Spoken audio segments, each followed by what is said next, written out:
ஸ்ருதீனாம் உத்தரம் பாகம் வேகவத்யாச்ச தட்சிணம் காமாத் அதிவசன்னு ஜீயாத் கஷ்சித் அத்புத கேசரி.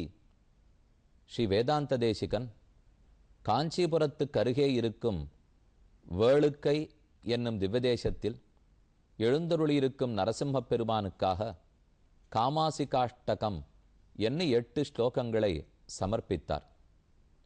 காமாசிகா என்றாலும் வேளுக்கை என்று தமிழில் சொன்னாலும் ஒரே பொருள். காம ஆசிகா, காமங்கிறது விருப்பம், ஆசிகாங்கிறது இருத்தல் அமர்தல். தன் விருப்பப்படி பெருமான் அமர்ந்து சேவை சாதிக்கக்கூடிய திருத்தலமே காமாசிகா க்ஷேத்திரம். அதையே தமிழில் சொன்னால் வேள் என்றால் விருப்பம், இருக்கை என்றால் அமர்தல், விருப்பப்படி அமர்தல். தன் விருப்பப்படி ரொம்ப ஆச்சரியமான ஒரு ஆசனத்திலே பெருமான் எழுந்தருள் இருக்கிறான். அதைத்தான் வேள் இருக்கை, வேளுக்கை வேளுக்கை, வேள் இருக்கை வேளுக்கை. காமாசிகா ஹரிஹி, பக்த பிரஹ்லாதனுக்காக சேவை சாதித்த எம்பெருமான். பிரஹ்லாதனுடைய நிலையை யோசித்து பார்த்தால் இவ்வெம்பெருமான் அவனிடத்தில் எப்படி அருள் புரிந்திருப்பான் என்பதை தெரிந்து கொள்ளலாம். உற்சவமூர்த்தியை, அதுவும் சிறிய வடிவத்தில் நாம் சேவிக்கும் மூர்த்தி கண்ணை பறிக்கக்கூடிய சௌந்தரியத்தோடே எழுந்தருள் இருக்கிறார். சாதாரணமாக நரசிங்கர் என்று சொன்னாலே பயங்கர வடிவத்தில் இருப்பார் என்று நினைக்கிறோம். ஆனால் விஷ்ணு சஹஸ்ரநாமம் அப்படி சொல்லலே. நாரசிம்ஹ வபுகு ஸ்ரீமான், நரசிம்ம உருவத்தில் பிறந்தான். ஆனால் என்ன அழகு, என்ன அழகு, அறிபொங்கி காட்டும் அழகு. அழகியான் தானே, அறி உருவம் தானே, பழகியான் தாளே பணிமின் என்ன ஆழ்வார் பாசுரத்தில் சாதிக்கிறார். இவன் பேரழகு பொருந்தியவன், அறிவுருவம் உடையவன், பழகியவன், நமக்கு ரொம்ப பழக்கமானவன். அவ்வெம்பெருமானுடைய திருவடிகளையே பற்றுங்கோள். பிரஹ்லாதன் பெருமானிடத்திலேயே சித்தத்தை லயிக்க விட்டிருந்தான். மற்ற பேர் ஏனையோரை பற்றியிருந்தார்கள். பிள்ளைப் பெருமாள் சுவாமி தம்முடைய அஷ்டப்பிரபந்தத்திலே 108 திருப்பதிகளுக்கும் ஒரு பிரபந்தத்தை அமைத்தார். அதில் ஒரு திவ்யதேசத்துக்கும் ஒரு தமிழ் பாடலை சமர்ப்பித்தார். அதிலே வேளுக்கையை பற்றி சொல்லும்போது, தனக்குரியனாய் அமைந்த தானவர்கோன் கெட்டான், எல்லாம் எனக்கே, நானே சிறந்தவன் என் அகங்கார மமகாரத்தோடு இருக்கிற தானவர் தலைவர் கெட்டான். அசுரத் தலைவனான ஹிரண்யகசிபு கெட்டான். உனக்குரியனாய மைந்தன் உய்ந்தான், அனைத்தும் உன்னதே, நானும் உனக்குரியவனே என்று ஏற்றுக்கொண்ட புத்தியிருந்த மைந்தனான பிரஹ்லாதன் வாழ்ந்தே போனான். நினைக்குங்கால் வேளுக்கை ஆளறியே. இந்த விஷயத்தை நினைச்சு பார்த்தா அப்ப எனக்கு எனக்கு நான் இருந்தா கெட்டுப்பட வேண்டிதான். நான் உன்னுடையவன், அனைத்தும் உன்னுடையது என்று சேஷத்துவ பாரதந்திர ஞானம் ஏற்பட்டால் வாழ்ந்தே போகிறோம். வேளுக்கை ஆளறியே, வேறு உதவியுண்டோ உன் தாளுக்கு ஆகாதவர்க்கு, உன்னுடைய திருவடித்தாமர்களை பற்றாதவர்களுக்கு வேறு உதவியே கிடையாது என்று திருவேளுக்கை ஆளறி எம்பெருமானை பற்றி பிள்ளப்பெருமாள் சுவாமி ரொம்ப ஆச்சரியமா பாடியிருக்கார். காமாசிகாஷ்டகம் அனைவரும் ஒத்தொத்தரும் சொல்ல வேண்டியது. துவயி ரக்ஷதி ரக்ஷகைஹி கிம் அன்யைஹி, துவயிச்ச அரக்ஷதி ரக்ஷகைஹி கிம் அன்யைஹி. ஹே நரசிங்க பெருமானே, நீ என்னை காப்பாற்றுகிறேன்னு வந்துவிட்டால் வேறாரும் உதவிக்கு வர தேவையில்லை. நீ என்னை தண்டிக்கணும்னு வந்துவிட்டால் வேற யார் நான் கூட்டி வந்தும் பயன் கிடையாது.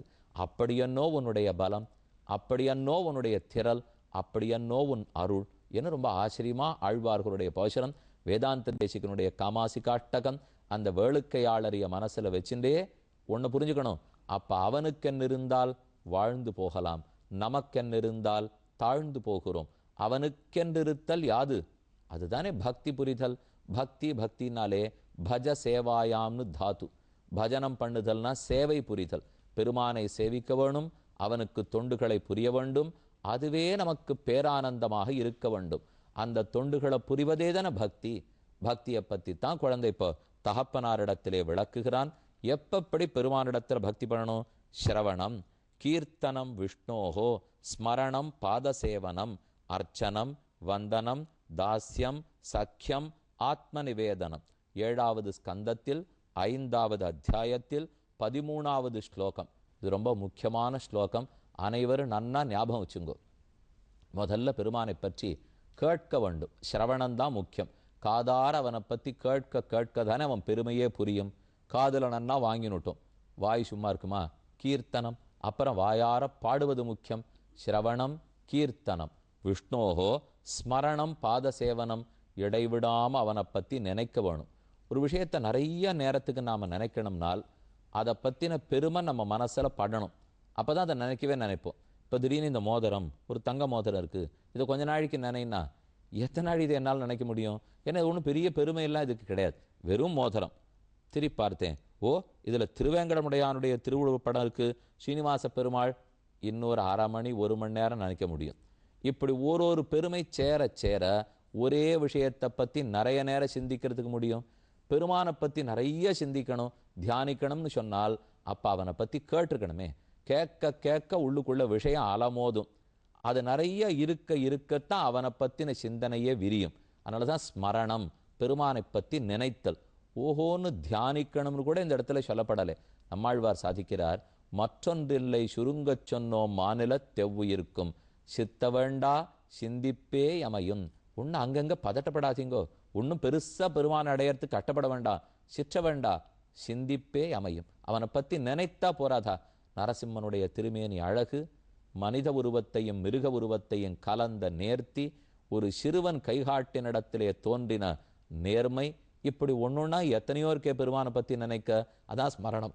ஏன் பிருகதாரண்யக உபனிஷத்தே ஆத்மாவாரே திரஷ்டவ்யோ ஸ்ரோதவ்யோ மந்தவ்யா நிதித்தியாசித்தவ்யா என்று பெருமானை அடைவதற்குண்டான 4 படிக்கட்டுகளை கூறுகிறது.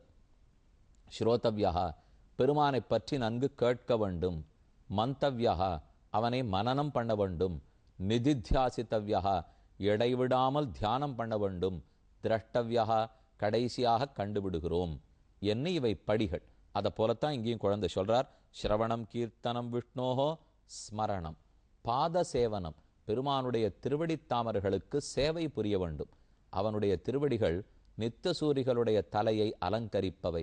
ஏதோ நமக்காக பெருமான் திருவடியை காட்டியிருக்கிறானே தவிர வடிவனையில்லா மலர்மகள் மற்றை நிலமகள் பிடிக்கும் மெல்லடியை கொடுவினையேலும் பிடிக்க நீ ஒரு நாள் கூவுதல் வருதல் செய்யாயே. திருப்புளிங்குடியின் ஆச்சரியமான திவதேசம். அவ்விடத்தில் பெருமான் திருவடிகளை நீட்டின்றிருக்கார். காய்ச்சின வேந்தன் பூமி பாலன், ஸ்ரீதேவி நாச்சியார் ஒரு புறம், பூதேவி நாச்சியார் மற்றொரு புறம், இருவரும் பெருமானுடைய திருவடிகளை வருடி கொண்டிருக்கிறார்கள்.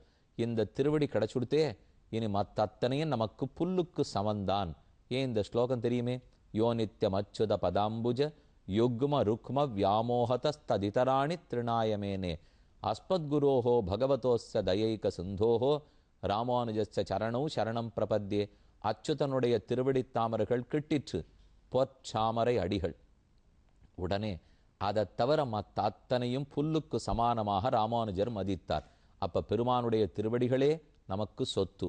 அதற்கு தொண்டு புரிவதே நமக்கு மிக இனிமையான பொழுதுபோக்கு. ஆகையால் தான் ஆண்டாளும் சித்தஞ்சிறுகாலே வந்துன்னை சேவித்து உன் பொற்றாமரை அடியே போற்றும் பொருள்களாய், உன்னுடைய பொன் தாமரை அடிகளையே போற்ற வேணும், தொண்டு புரிய வேணும்னு பிரார்த்திக்கிறாள்.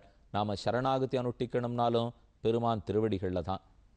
கைங்கரியத்தை பிரார்த்தித்து தொண்டுகளை புரியணும்னாலும் அதே திருவடிகளிலே தான்.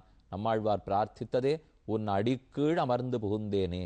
அவரே சாதிக்கிறார், நாகணமிஷ நம்பிரான் சரணே சரணன்னு நாளுரும் ஏக சிந்தையனாய். எந்த பாசுரத்தை எடுத்தாலும் உலகமளந்த பொன் அடியே அடைந்துந்தேன் என்று பெருமானுடைய திருவடிகளில் சரணாகதியை பற்றியே பேசுகின்றன. அதனாலே திருவடிகளில் சரணாகதி அனுஷ்டித்து அதுக்கு சேவை புரிவது பக்தியின் முக்கியமான வழி. அடுத்த அர்ச்சனம், தூய மலர்களை கொண்டு பெருமானுடைய திருவடிகளுக்கு அர்ச்சனம் புரிதல். மாலை நன்னி தொழுதெழுமினோ வினகட காலை மாலை கமலமலரிட்டு நீர் வேலமோதும் மதுள்சூழ் திருக்கண்ணபுரத்து ஆலின் மேலான் அமர்ந்தான் அடியணைகளே. நம்மாழ்வார் தன்னுடைய திருவாய்மொழி ரொம்ப ஆச்சரியமா 10 பாசுரங்களாலே திருக்கண்ணபுரம் எம்பெருமான பாடுகிறார். 9ஆம் பத்தில் கடைசி திருவாய்மொழியால் திருக்கண்ணபுரம் சவரி பெருமாள். எப்ப சௌரி முடி கொண்டையோடு அவர் சேவை சாதிக்கிறாரோ, நல்ல சௌரி நல்ல தலைமை இருந்ததுன்னா புஷ்பங்களை கொண்டு சூட்ட வேண்டாமா? அதனால தான் காலை மாலை கமலமலரிட்டு நீர், காலையும் மாலையும் தாமர புஷ்பங்களை கொண்டு பெருமானுக்கு அர்ச்சனை பண்ண வேண்டும். பெரியாழ்வார் பண்ணதும் புஷ்ப கைங்கரியன்.